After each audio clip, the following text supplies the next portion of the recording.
내 아이라고?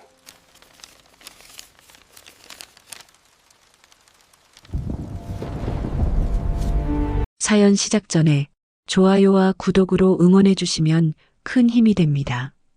시작하겠습니다. 겨울비가 강남대로를 적십니다. 아침 8시 40분 출근길 차량 행렬이 끊이지 않는 시각입니다. 회색 하늘 아래 바른테크 본사 빌딩은 유리와 철골로 이루어진 차가운 성처럼 서 있었습니다. 빌딩 정문 앞 한 소녀가 서 있습니다. 7살쯤 되어 보이는 아이였습니다. 낡은 패딩 점퍼를 입은 그 아이는 두 손으로 노란색 봉투를 꼭 껴안고 있었습니다. 봉투는 세월의 흔적이 역력했습니다. 모서리가 해지고 구겨진 자국이 여러 겹 겹쳐 있었지요. 아이의 이름은 정도아입니다. 흠뻑 젖은 머리카락이 이마에 붙어 있었고 작은 어깨는 떨고 있었습니다. 추위 때문인지 두려움 때문인지는 알 수 없었습니다. 하지만 그 눈빛만큼은 흔들리지 않았습니다. 도아는 한 걸음 또 한 걸음 회전문을 향해 걸어갑니다. 자동문이 열리고 로비에 따뜻한 공기가 밀려왔습니다. 대리석 바닥이 아이의 작은 발걸음 소리를 삼켰습니다. 리셉션 데스크에 앉아있던 직원이 고개를 들었습니다. 20대 후반의 여성이었습니다. 그녀는 순간 당황한 표정을 지었습니다. 아이가 그것도 보호자 없이 혼자 이곳에 들어온 것은 처음 보는 일이었습니다. 어린이 혹시 부모님은 어디 있니? 도아는 데스크 앞에 섰습니다. 카운터가 너무 높아 얼굴이 간신히 보일 정도였습니다. 이 편지는 사장님이 꼭 읽어야 한대요. 아이의 목소리는 떨렸지만 또렷했습니다. 오늘이 마지막이래요. 직원은 난감한 표정을 지었습니다. 회사 규정상 방문객은 사전 예약이 필수였습니다. 특히 CEO에게 직접 전달되는 물건은 보안 검사를 거쳐야 했습니다. 하지만 아이의 눈을 보는 순간 그녀는 말을 잃었습니다. 그 눈엔 간절함이 있었습니다. 어른의 말을 그대로 전하는 아이 특유의 순수함이 있었습니다. 동시에 이해할 수 없는 절박함이 있었습니다. 잠깐만 기다려줄래? 직원은 내선 전화를 들었습니다. 몇 차례 통화 끝에 그녀는 작게 한숨을 쉬었습니다. 이례적인 일이었지만 비서실에서 CEO의 동선을 확인해 주었습니다. 5분이 흘렀습니다. 도아는 로비 한쪽 소파에 앉아 봉투를 무릎에 올려놓은 채 기다렸습니다. 젖은 옷에서 물이 뚝뚝 떨어졌지만 아이는 움직이지 않았습니다. 엘리베이터 도착음이 울렸습니다. 문이 열리고 한 남자가 걸어 나왔습니다. 35세, 바른테크의 창업자이자 CEO였습니다. 검은색 슈트, 정갈하게 넘긴 머리, 표정 없는 얼굴. 그는 걷는 모습만으로도 차가운 기운을 풍겼습니다. 그는 매일 아침 8시 50분에 출근했습니다. 엘리베이터에서 내려 복도를 지나 집무실로 향하는 동선은 언제나 동일했습니다. 그 시간 동안 그는 누구와도 눈을 맞추지 않았습니다. 인사말조차 건네지 않았습니다. 도윤의 인생은 통제와 규칙으로 이루어져 있었습니다. 8년 전 그는 사랑과 신뢰라는 것이 얼마나 무너지기 쉬운지 배웠습니다. 그 이후 그는 감정을 거세했습니다. 회사를 키우는 데 집중했습니다. 성공했습니다. 하지만 그 성공의 대가는 텅 빈 내면이었습니다. 정도윤 대표님. 리셉션 직원이 그를 불렀습니다. 도윤은 걸음을 멈추고 고개를 돌렸습니다. 직원은 조심스럽게 도아를 가리켰습니다. 이 아이가 대표님께 편지를 전해드리고 싶다고 합니다.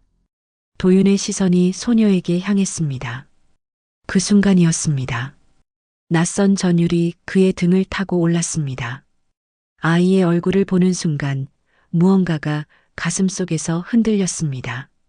눈빛, 눈끝이 살짝 처진 모양, 입술을 꾹 다무는 습관, 그 모든 것이 어딘가 닮아 있었습니다. 누구와 닮았는지는 알 수 없었습니다. 하지만 분명히 낯설지 않았습니다. 도하는 자리에서 일어났습니다. 봉투를 두 손으로 받쳐들고 도윤에게 다가갔습니다. 아이의 발걸음은 느렸지만 흔들리지 않았습니다.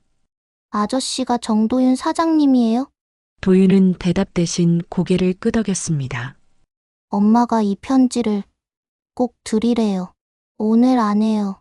아이는 봉투를 내밀었습니다. 작은 손이 파르르 떨리고 있었습니다. 도윤은 봉투를 받았습니다. 종이는 오래되어 부드러웠고 약간 축축했습니다. 겉면엔 아무것도 적혀 있지 않았습니다. 단지 투명 테이프로 여러 번 덧붙여진 흔적만이 있을 뿐이었습니다. 엄마 이름이 뭐니? 도윤의 목소리는 낮고 차분했습니다. 한서진이요. 그 이름을 듣는 순간 도윤의 손이 굳었습니다. 한서진. 8년 전 그가 사랑했던 여자. 그를 배신했다고 믿었던 여자. 끝내 등을 돌렸던 여자. 그 이름을 이제는 떠올리지 않으려 애썼던 이름이었습니다. 도하는 도윤의 얼굴을 올려다보았습니다. 아이의 눈엔 더 이상 두려움이 없었습니다. 할 일을 다 했다는 안도감이 있었습니다. 안녕히 계세요, 아저씨. 아이는 작은 목례를 하고 돌아섰습니다. 회전문을 밀고 나가는 작은 뒷모습이 빗속으로 사라졌습니다. 도윤은 그 자리에 서서 봉투를 내려다보았습니다. 손끝이 미세하게 떨렸습니다. 8년 동안 단단하게 잠가두었던 무언가가 흔들리기 시작했습니다. 리셉션 직원이 조심스럽게 물었습니다. 대표님, 괜찮으세요? 도윤은 대답하지 않았습니다. 그저 엘리베이터를 향해 걸어갔습니다. 그의 뒷모습은 평소와 다름없었습니다. 하지만 그 손에 들린 봉투만큼은 오래된 과거의 무게를 담고 있었습니다. 로비에는 다시 일상이 흘렀습니다. 출근하는 직원들, 울리는 전화벨, 바쁘게 오가는 사람들. 하지만 그 모든 소음 속에서 한 남자의 인생은 조용히 되돌릴 수 없는 방향으로 움직이기 시작했습니다. 도윤은 집무실 문을 닫았습니다. 외부와 차단된 공간이었습니다. 책상 위에 노란 봉투를 내려놓았습니다. 한참을 그것만 바라보았습니다. 8년입니다. 그 이름을 입 밖에 낸 것이 8년 만이었습니다. 도윤은 천천히 봉투를 뜯었습니다. 종이가 찢어지는 소리가 고요한 사무실에 울렸습니다. 안에서 편지지 한 장이 나왔습니다. 접힌 흔적이 여러 번 있었습니다. 펼쳐지고 다시 접히고 또다시 펼쳐졌던 흔적이었습니다. 필체를 보는 순간 도윤의 손이 멈췄습니다. 한서진의 글씨였습니다. 동그랗고 또박또박한 글씨, 예전 그대로였습니다. 도윤 씨, 이 편지를 읽고 있다면 제 부탁 하나만 들어주세요. 우리 딸 도아를 만나주세요. 당신의 아이예요. 도윤은 편지를 내려놓았습니다. 창밖을 바라보았습니다. 비는 여전히 내리고 있었습니다. 당신의 아이. 그 문장이 머릿속을 맴돌았습니다. 불가능한 말이었습니다. 도윤은 8년 전 불임 판정을 받았습니다. 의사는 말했습니다. 자연 임신 확률은 거의 없습니다. 그 진단서는 아직도 집 서랍 깊숙이 보관되어 있었습니다. 그런데 서진은 임신했다고 했습니다. 그것도 도윤이 판정을 받은 지 한 달 만에. 기억이 되살아났습니다. 8년 전 가을이었습니다. 도윤과 서진은 결혼을 앞두고 있었습니다. 서진은 작은 서점을 운영했고 도윤은 스타트업을 막 시작한 시기였습니다. 두 사람은 소박하지만 단단한 미래를 그리고 있었습니다. 그러던 어느 날 익명의 문자가 왔습니다. 사진 한 장이었습니다. 서진이 낯선 남자와 호텔 로비에서 걷는 모습이었습니다. 각도가 교묘했습니다. 친밀해 보였습니다. 다음 날 또 다른 문자가 왔습니다. 한서진이 당신 몰래 만나는 남자가 있어. 조심해. 출처를 알 수 없었습니다. 도윤은 서진에게 물었습니다. 이게 뭐야? 서진은 사진을 보고 당황했습니다. 이건 출판사 미팅이었어. 오해야, 도윤아. 출판사 미팅을 호텔에서 해? 왜 말 안 했어? 갑자기 잡힌 일정이었어. 중요하지 않다고 생각했어. 도윤은 믿고 싶었습니다. 하지만 의심의 씨앗은 이미 뿌려져 있었습니다. 일주일 뒤 서진이 말했습니다. 도윤아, 나 임신했어. 도윤은 얼어붙었습니다. 불임 판정을 받은 지 한 달 만이었습니다. 확률은 거의 없다고 했습니다. 거의 없다는 것은 불가능에 가깝다는 뜻이었습니다. 확실해. 응. 병원 갔다 왔어. 서진은 웃고 있었습니다. 하지만 도윤은 웃을 수 없었습니다. 그날 밤 도윤은 잠들지 못했습니다. 머릿속에선 두 가지 사실이 충돌했습니다. 불임 판정, 그리고 임신, 사진, 그리고 익명의 문자. 며칠 뒤 도윤의 회사 동료가 말했습니다. 정대리, 한서진 씨 원래 남자 관계에 복잡했던 거 알아? 무슨 소리야? 아, 몰랐어? 대학 때부터 소문 좀 있었다던데. 거짓말이었습니다. 하지만 도윤은 알지 못했습니다. 모든 증언이 조작되었다는 것을, 모든 소문이 누군가의 의도로 만들어졌다는 것을 도윤은 서진을 의심했습니다. 질문을 던졌습니다. 서진은 울면서 부정했습니다. 그럼 증명해봐. 그 아이가 내 아이라는 걸. 도윤아, 제발. 증명 못하면 끝이야. 도윤은 서진을 떠났습니다. 연락을 끊었습니다. 그 뒤로 8년 동안 그는 한 번도 뒤돌아보지 않았습니다.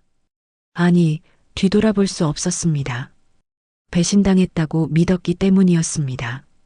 하지만 지금 이 편지를 보고 있습니다. 도윤 씨. 저는 더 이상 시간이 많지 않아요. 도아에게 아빠가 있다는 걸 알려주고 싶어요. 당신이 믿지 않아도 괜찮아요. 단 한 번만 그 아이를 봐주세요. 편지는 거기서 끝이었습니다. 주소가 적혀 있었습니다. 서울 외곽의 낡은 빌라였습니다. 도윤은 편지를 접었습니다. 책상 서랍에 넣으려다 멈췄습니다. 아침에 본 아이의 얼굴이 떠올랐습니다. 떨리는 손, 또렷한 목소리, 그리고 어딘가 낯익은 눈빛. 그는 자리에서 일어났습니다. 저녁 7시 도윤은 차를 몰았습니다. 목적지는 편지에 적힌 주소였습니다. 내비게이션이 안내하는 길은 점점 좁아졌습니다. 강남의 화려한 거리에서 멀어질수록 건물은 낮아지고 골목은 어두워졌습니다. 30분 뒤 도윤은 빌라 앞에 차를 세웠습니다. 3층짜리 낡은 건물이었습니다. 외벽 페인트는 벗겨져 있었고 계단엔 녹이 슬어 있었습니다. 1층 구멍가게엔 불이 꺼져 있었습니다. 도윤은 계단을 올랐습니다. 삐걱거리는 소리가 발걸음마다 울렸습니다. 3층 302호. 문패는 없었습니다. 다만 문틈 사이로 희미한 불빛이 새어나왔습니다. 그는 초인종을 눌렀습니다. 잠시 후 문이 열렸습니다. 한 여자가 서 있었습니다. 한서진이었습니다. 도윤은 숨이 멎었습니다. 8년 전의 서진이 아니었습니다. 그녀는 너무 말랐습니다. 광대뼈가 튀어나와 있었고 눈 밑엔 짙은 그늘이 져 있었습니다. 머리카락은 푸석했고 입술은 갈라져 있었습니다. 하지만 그 눈만큼은 여전히 서진이었습니다. 도윤아, 서진의 목소리는 잠겨 있었습니다. 와줘서 고마워. 도윤은 대답하지 못했습니다. 그저 그녀를 바라보았습니다. 방 안쪽으로 산소통이 보였습니다. 침대 옆엔 약병들이 줄지어 있었습니다. 서진은 작게 웃었습니다. 쓸쓸한 미소였습니다. 들어와. 오래 서 있으면 힘들어. 도윤은 방 안으로 들어섰습니다. 좁은 원룸이었습니다. 부엌과 거실이 하나로 연결되어 있었고 침대 하나와 작은 식탁이 전부였습니다. 벽에는 아이 그림이 여러 장 붙어 있었습니다. 모두 도아의 그림이었습니다. 서진은 식탁 앞에 앉았습니다. 숨을 고르는 것만으로도 힘겨워 보였습니다. 앉아. 도윤은 맞은편에 앉았습니다. 두 사람 사이엔 긴 침묵이 흘렀습니다. 무슨 병이야? 도윤의 질문은 낮고 조심스러웠습니다. 폐암이야. 사기. 서진은 담담하게 대답했습니다. 언제부터였어? 3년 전에 발견했어. 늦었어. 치료는? 다 해봤어. 이젠 시간 문제래. 도윤은 입을 다물었습니다. 가슴 한쪽이 무너지는 느낌이었습니다. 서진이 말을 이었습니다. 도윤아, 도아는 정말 네 딸이야. 불임 판정 받았었어. 내가 알아. 그래도 기적처럼 생긴 아이야. 증명할 수 있어? 친자 검사 해봐도 돼. 서진의 눈엔 후회가 담겨 있었습니다. 동시에 아직 꺼지지 않은 무언가가 있었습니다. 그것은 사랑이었습니다. 8년이 지나도 식지 않은 한 사람을 향한 마음이었습니다. 도윤은 자리에서 일어났습니다. 생각해 볼게. 도윤아, 서진이 그를 불렀습니다. 도윤은 문 앞에서 멈췄습니다. 미안해. 내가 그때 너를 더 붙잡았어야 했는데. 도윤은 돌아보지 않았습니다. 그저 문을 열고 나갔습니다. 계단을 내려가는 동안 그의 손은 떨렸습니다. 차에 올라탄 뒤에도 시동을 걸지 못했습니다. 핸들을 꽉 쥔 채 그는 고개를 숙였습니다. 8년 동안 지워버렸다고 믿었습니다. 하지만 그것은 착각이었습니다. 그는 아무것도 지우지 못했습니다. 단지 외면했을 뿐이었습니다. 도윤은 천천히 차를 출발시켰습니다. 백미러 너머로 낡은 빌라가 멀어졌습니다. 3층 302호의 불빛은 여전히 켜져 있었습니다. 그 불빛 속에서 한 여자는 오래된 사랑과 함께 조용히 시간을 견디고 있었습니다. 다음 날 오전 도윤은 결정을 내렸습니다. 친자 검사였습니다. 감정에 휘둘리지 않기 위해서는 명확한 사실이 필요했습니다. 그는 비서에게 지시했습니다. 친자 검사 가능한 기관 찾아주세요. 빠르고 정확한 곳으로. 알겠습니다, 대표님. 1시간 뒤 비서가 보고했습니다. 제노메딕스라는 곳이 있습니다. 정확도가 높고 결과도 빠르다고 합니다. 도윤은 고개를 끄덕였습니다. 오후에 도아를 만나 검체를 채취하기로 했습니다. 그때 집무실 문이 열렸습니다. 윤소연이었습니다. 도윤 씨, 회의 시작하려면 그녀는 말을 멈췄습니다. 도윤의 표정이 평소와 달랐기 때문입니다. 무슨 일 있어요? 윤소연은 30세 바른테크의 재무이사였습니다. 3년 전 도윤과 연인 관계가 되었습니다. 냉철하고 유능했습니다. 도윤이 감정을 버린 뒤 만난 사람이었습니다. 두 사람의 관계는 사랑이라기보다 동반자에 가까웠습니다. 친자 검사를 하려고. 무슨 소리예요? 도윤은 간단히 설명했습니다. 편지, 도아, 그리고 한서진. 소연의 얼굴이 굳었습니다. 한서진이요. 그 여자가 다시 나타났다고요? 도윤 씨, 정신 차려요. 8년 전 일 기억 안 나요? 그 여자가 뭘 했는데? 알아. 그래서 검사하는 거야. 소연은 도윤의 손을 잡았습니다. 제노메딕스는 안 돼요. 거기 우리 협력업체잖아요. 나중에 소문나면 곤란해요. 그럼 어디로? 제가 아는 곳 있어요. 바이오젠이라고. 외국계예요. 정확하고 보안도 철저해요. 도윤은 잠시 생각했습니다. 그래. 그럼 거기로 하자. 소연은 미소 지었습니다. 제가 예약해 드릴게요. 걱정 마요. 이틀 뒤 결과가 나왔습니다. 도윤은 봉투를 받았습니다. 손이 떨렸습니다. 천천히 뜯었습니다. 결과지에 적힌 문장은 간결했습니다. 친자관계 확률 0%, 생물학적 부자관계 아님. 도윤은 결과지를 내려놓았습니다. 숨이 막혔습니다. 역시 그랬습니다. 도아는 자신의 딸이 아니었습니다. 서진은 거짓말을 했습니다. 8년 전처럼 또다시 소연이 옆에서 말했습니다. 봐요. 제가 뭐라고 했어요. 그 여자는 당신을 이용하려는 거예요. 도윤은 대답하지 않았습니다. 창밖을 바라보았습니다. 하늘은 흐렸습니다. 도윤 씨, 이제 잊어요. 그 여자한테 다시 연락하지 마요. 그래야겠지. 소연은 도윤의 어깨를 감쌌습니다. 당신 곁엔 내가 있잖아요. 도윤은 고개를 끄덕였습니다. 하지만 가슴 한쪽이 무너지는 기분이었습니다. 그날 밤 도윤은 잠들지 못했습니다.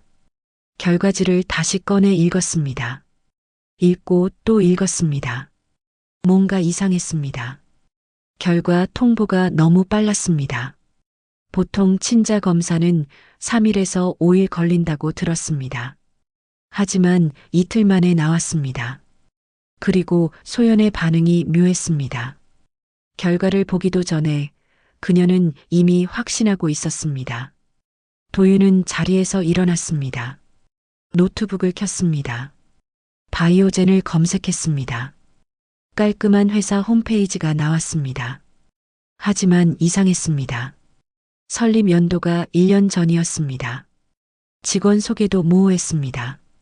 도윤은 사업자 등록 번호를 확인했고 회사 내부 데이터베이스에 접속했습니다. 바이오젠의 대표이사 이름이 나왔습니다.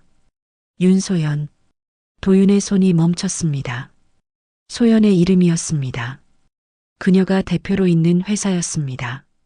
심장이 빠르게 뛰었습니다. 도윤은 더 깊이 파고들었습니다. 바이오젠의 사업 내역, 거래처, 자금 흐름, 모든 것이 수상했습니다. 실제 검사를 하는 연구소가 아니었습니다.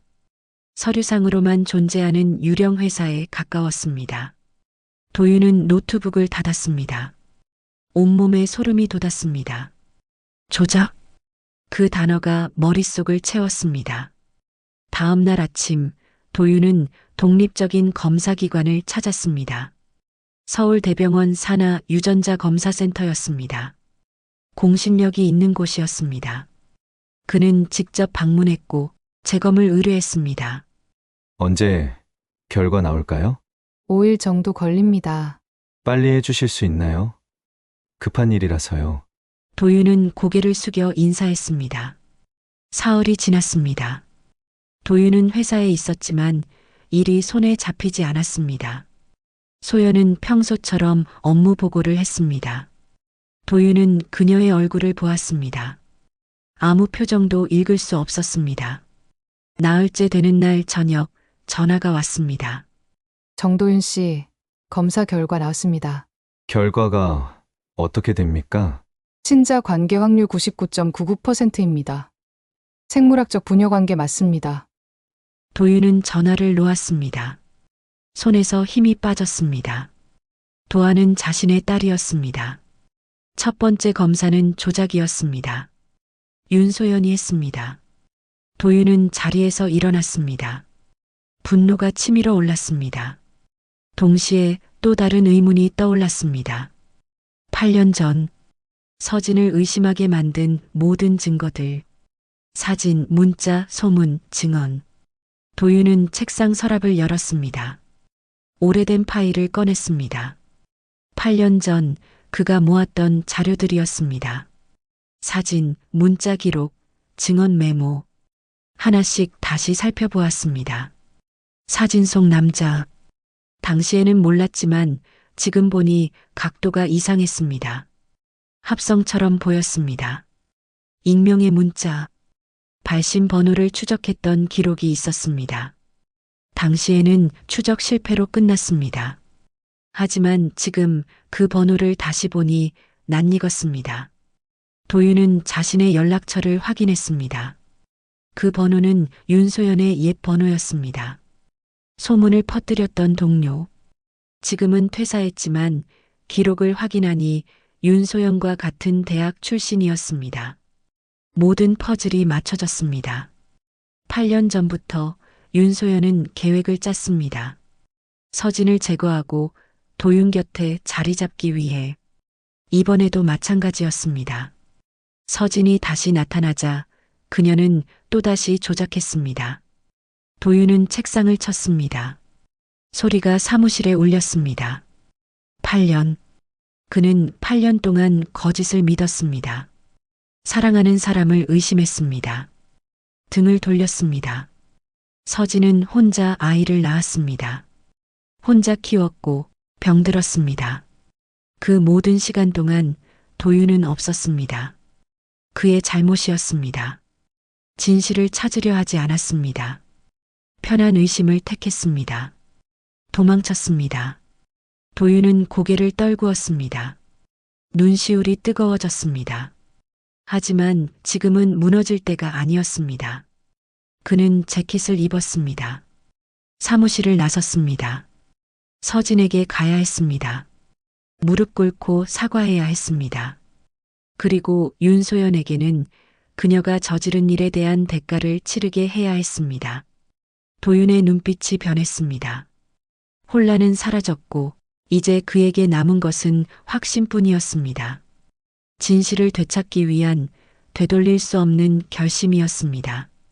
도윤은 차를 몰았습니다. 밤 9시 도로는 한산했습니다. 핸들을 잡은 손에는 땀이 배어 있었습니다. 검사 결과지는 조수석에 놓여 있었습니다. 99.99%. 그 숫자가 계속 눈에 들어왔습니다. 도아는 자신의 딸이었습니다. 8년 동안 혼자 자란 딸이었습니다. 30분 뒤 도윤은 낡은 빌라 앞에 도착했습니다. 차에서 내렸습니다. 계단을 올랐습니다. 발걸음은 무거웠지만 멈출 수 없었습니다.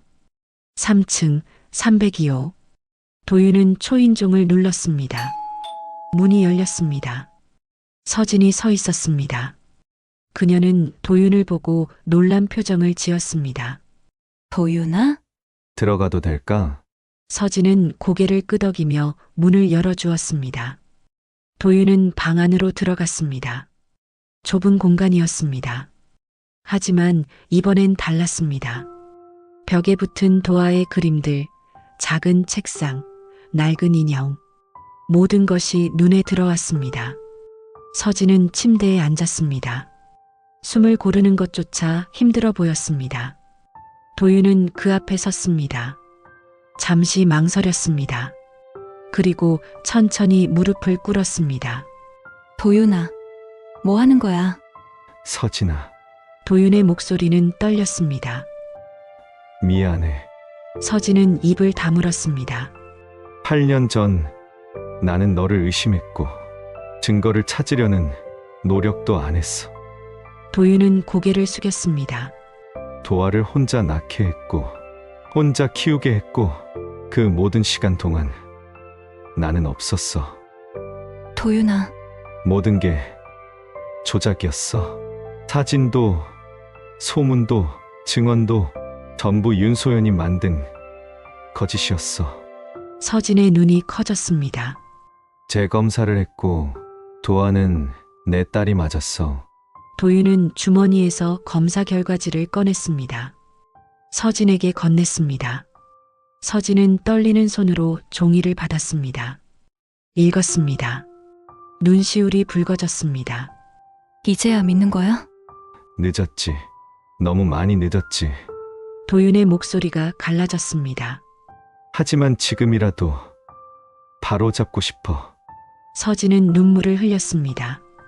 소리 없이 천천히. 괜찮아. 그녀는 미소 지었습니다. 약한 미소였지만 진심이 담겨 있었습니다. 도아는 아빠가 믿어줄 거라고 믿었어. 그걸로 충분해. 도윤은 고개를 들었습니다. 서진의 얼굴을 보았습니다. 그 눈엔 원망이 없었습니다. 오직 안도만 있었습니다. 그래도 고마워, 도윤아. 와줘서. 그 순간 문이 열렸습니다. 작은 발소리가 들렸습니다. 도아였습니다. 아이는 학교에서 돌아온 참이었습니다. 가방을 메고 빨간 목도리를 두른 채였습니다. 도아는 도윤을 보았습니다. 잠시 멈칫했습니다. 그리고 천천히 다가왔습니다. 아저씨, 편지 읽으셨어요? 도윤은 고개를 끄덕였습니다. 응, 읽었어. 그럼 도아는 조심스럽게 물었습니다. 아빠 맞죠? 도윤은 숨을 깊이 들이마셨습니다. 가슴이 뜨거워졌습니다. 그래, 아빠야. 도아의 얼굴이 환해졌습니다. 아이는 도윤에게 달려왔습니다. 작은 팔로 도윤의 목을 껴안았습니다. 진짜 아빠구나. 엄마가 맞다고 했는데 정말이었어. 도윤은 아이를 안았습니다. 작고 가벼운 몸이었습니다. 떨리는 심장이 느껴졌습니다. 도윤의 눈에서 눈물이 흘렀습니다. 도아야, 미안해. 아빠가 늦었어. 괜찮아요. 이제 왔잖아요. 아이는 도윤의 등을 토닥였습니다. 어른을 위로하는 어린 손이었습니다. 서진은 그 모습을 바라보았습니다. 눈물이 멈추지 않았습니다. 하지만 그것은 슬픔이 아니었습니다. 오랜 고통의 끝이었습니다. 안도의 눈물이었습니다. 다음 날 아침 도윤은 회사로 향했습니다. 집무실에 들어서자 윤소연이 기다리고 있었습니다. 도윤 씨, 어젯밤 연락이 안 됐는데 도윤은 책상 앞에 섰습니다. 서랍을 열었습니다. 8년 전 자료들을 꺼냈습니다. 재검사 결과지도 함께. 이게 뭐예요? 소연이 물었습니다. 증거야. 도윤은 차갑게 말했습니다. 8년 전부터 당신이 한 일들. 사진 조작, 소문 유포, 거짓 증언, 입원, 친자 검사 조작까지. 소연의 얼굴이 굳었습니다. 무슨 소리예요? 바이오젠, 당신 회사지. 거기서 조작된 결과 받았어. 하지만 재검했어. 도아는 내 딸이야. 소연은 잠시 침묵했습니다. 그리고 작게 웃었습니다. 그래요. 제가 했어요. 그녀의 목소리는 담담했습니다. 8년 전에도, 이번에도 당신 곁에 그 여자가 있으면 안 됐어요. 방해였어요. 그래서 모든 걸 망가뜨렸어? 망가진 게 아니에요. 정리한 거예요. 도윤은 고개를 저었습니다. 됐어. 이제 그만해. 회사 그만둬. 법적 조치도 취할 거야. 소연은 가방을 들었습니다. 마지막으로 도윤을 보았습니다. 후회할 거예요. 도윤 씨, 이미 충분히 후회했어. 더 이상은 없어. 나가. 소연은 문을 열고 나갔습니다. 그 뒷모습은 쓸쓸했습니다. 하지만 도윤은 돌아보지 않았습니다. 모든 거짓의 고리를 끊었습니다. 이제 진실만 남았습니다. 그날 저녁 도윤은 다시 빌라를 찾았습니다. 손에는 장난감과 과일 바구니가 들려 있었습니다. 도아가 문을 열었습니다. 아빠! 아이는 밝게 웃었습니다. 도윤도 웃었습니다. 오랜만에 짓는 진심 어린 미소였습니다. 도아야, 저녁 먹었어? 아직이요. 그럼 아빠가 사줄게. 뭐 먹고 싶어? 떡볶이야. 떡볶이? 좋아. 도윤은 서진을 보았습니다. 서진은 침대에 앉아 있었습니다. 여전히 약해 보였지만 표정은 편안했습니다. 서진아, 같이 갈 수 있어? 나는 괜찮아. 둘이 갔다 와. 도윤은 고개를 저었습니다. 같이 가자. 떡볶이 좋아했잖아. 서진의 눈이 흔들렸습니다. 도아가 엄마 손을 잡았습니다. 엄마, 가자. 아빠랑 같이. 서진은 천천히 일어났습니다. 도윤이 그녀를 부축했습니다. 세 사람은 함께 문을 나섰습니다. 계단을 내려가는 발걸음은 느렸습니다. 하지만 확실했습니다. 밤하늘엔 별이 떠 있었습니다. 겨울 추위 속에서도 따뜻한 온기가 흘렀습니다. 가족이 함께 걷는 길이었습니다. 겨울이 깊어졌습니다. 도윤은 매일 퇴근 후 빌라를 찾았습니다. 서진의 치료비를 내고 더 나은 병원을 알아보았습니다. 도아와 저녁을 먹었습니다. 처음엔 어색했습니다. 7년을 모르고 살았던 딸이었습니다. 무엇을 좋아하는지, 어떤 말투를 쓰는지 모든 게 낯설었습니다. 하지만 시간은 그 낯설음을 채워갔습니다. 도아는 공룡을 좋아했고 그림 그리기를 좋아했습니다. 떡볶이보다 김밥을 더 좋아했습니다. 잠들기 전엔 꼭 이야기를 들려달라고 했습니다. 아빠, 오늘은 무슨 이야기 해줄 거예요? 옛날에 또 옛날 이야기예요? 아빠 어렸을 때 이야기 해줘요. 아빠 어렸을 때 응. 아빠도 어렸을 땐 어땠어요? 도윤은 웃었습니다. 그리고 천천히 이야기를 꺼냈습니다. 어린 시절, 꿈꾸던 것들, 실패했던 것들. 아이는 반짝이는 눈으로 들었습니다. 서진은 그 모습을 지켜보았습니다. 침대에 앉아 조용히. 그녀는 알았습니다. 자신에게 남은 시간이 많지 않다는 것을. 하지만 이제는 두렵지 않았습니다. 도아 곁에 아빠가 있었으니까요. 1월이 되었습니다. 도윤은 서진을 더 큰 병원으로 옮겼습니다. 서울 중심가의 대학병원이었습니다. 최신 치료를 받을 수 있는 곳이었습니다. 담당 의사가 말했습니다. 상태가 많이 안 좋습니다. 하지만 신약 임상시험이 있습니다. 시도해 볼 만합니다. 부작용은요? 있습니다. 하지만 지금으론 최선의 방법입니다. 도윤은 서진을 보았습니다. 서진은 고개를 끄덕였습니다. 해볼게요. 치료가 시작되었습니다. 힘든 과정이었습니다. 서진은 자주 아팠습니다. 구토를 했고 머리카락이 빠졌습니다. 몸무게가 더 줄었습니다. 도윤은 매일 병실을 찾았습니다. 도아와 함께 왔습니다. 아이는 엄마에게 그림을 그려주었습니다. 학교에서 있었던 일을 이야기했습니다. 엄마, 오늘 받아쓰기에서 100점 맞았어. 우와, 정말? 우리 도아 최고네. 서진은 웃었습니다.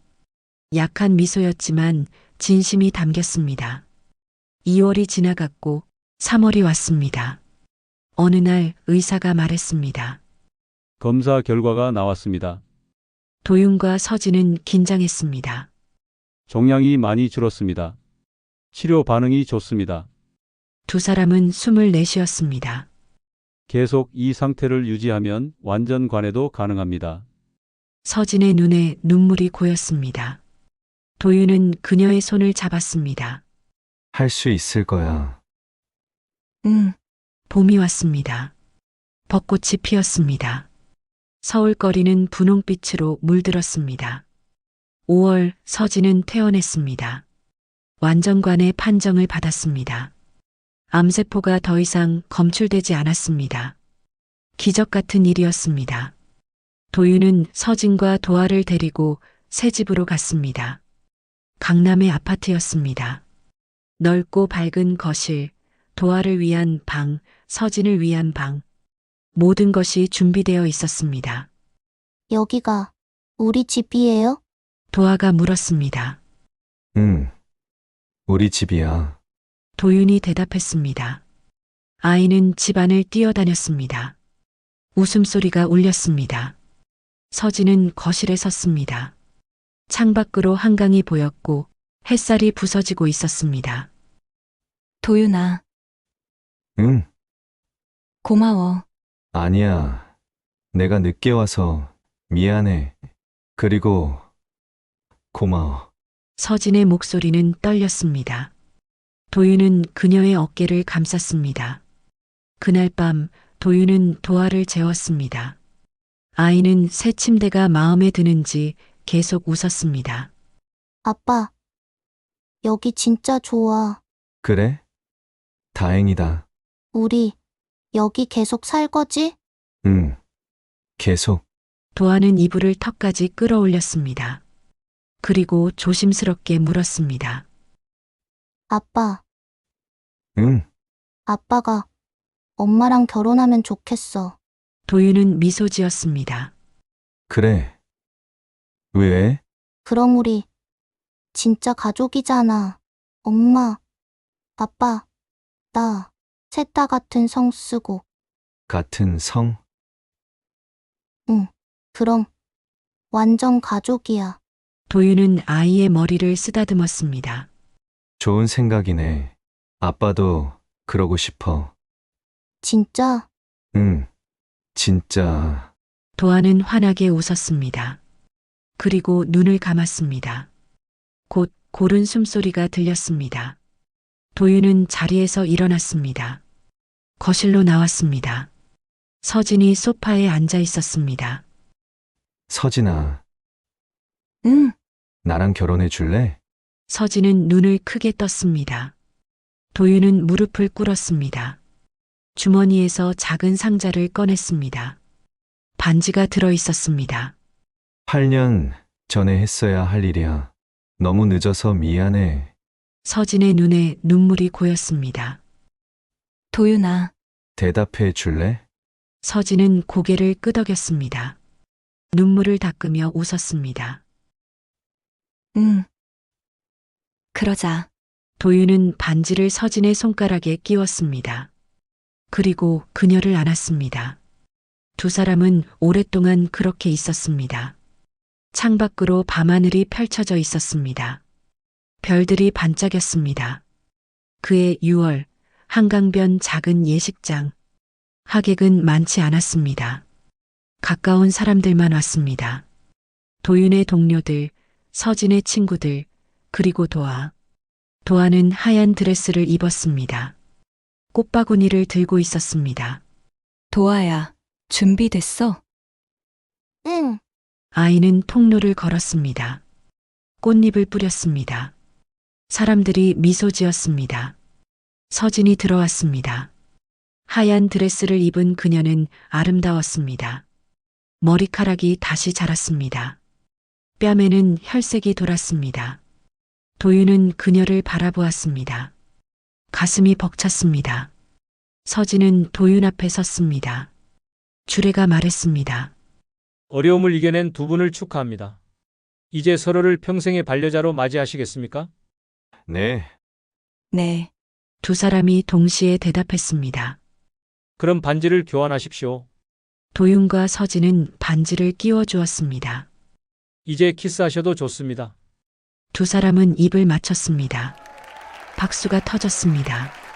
도아가 달려왔습니다. 엄마, 아빠. 세 사람은 안았습니다.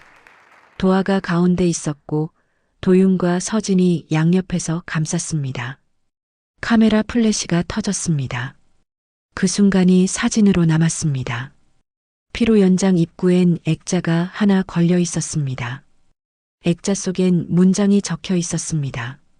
이 편지는 한 아이의 용기, 한 여자의 사랑, 한 남자의 회심을 담았습니다. 하객들이 그 문장을 읽었습니다. 고개를 끄덕였습니다. 도아는 액자 앞에 서서 작은 손으로 유리를 만지고 있었습니다. 아빠, 이게 뭐예요? 우리 이야기야. 우리 이야기? 응. 도아가 용기를 냈고, 엄마가 사랑했고, 아빠가 돌아왔다는 이야기. 도아는 고개를 갸우뚱했습니다. 완전히 이해하지는 못했습니다. 하지만 중요한 것만은 알았습니다. 그래서 우리 가족이 된 거구나. 맞아. 도윤은 아이를 안아 올렸습니다. 서진이 다가왔습니다.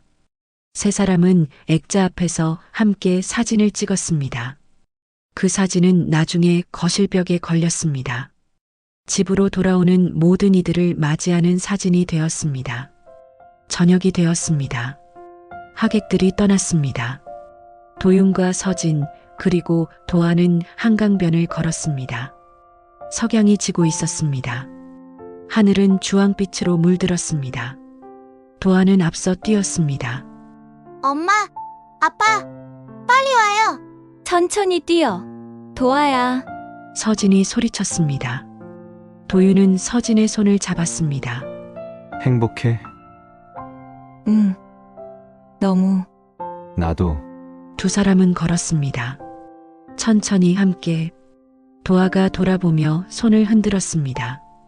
도윤과 서진은 웃으며 손을 흔들었습니다.